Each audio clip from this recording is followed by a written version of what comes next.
So workers at the bottom, the like I mentioned before, kind of the less skilled people, the newer recruits, they're doing the thing like blasting out those text messages and trying to strike up a conversation. Then you have, according to their experience, people will pass on a potential target onto someone more experienced, and so on upwards. So you've got the workers, they'll have a supervisor, then you'll have managers.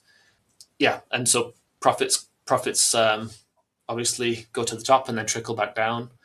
Usually people get a salary, not always, but it's not very big. You make the money on commissions.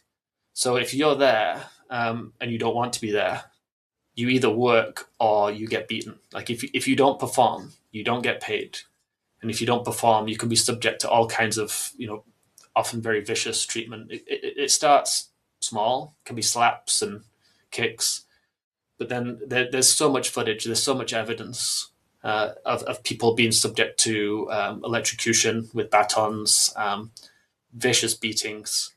There are a lot of deaths. One thing I was tracking for a while, but I stopped because it was too hard to keep up, and it was far too depressing. How many people were dying?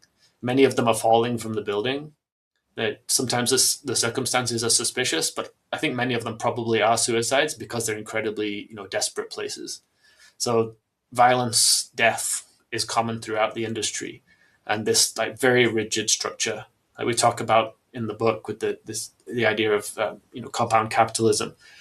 These are kind of enclaves, that the zones where it's not like regulation is weak. Regulation is there. They're breaking so many laws, but within these zones, they can operate without interference.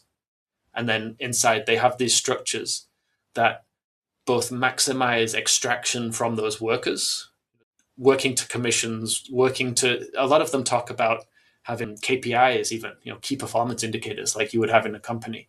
So maximum extraction from those people in order to get maximum extraction from the scam victims at the other end.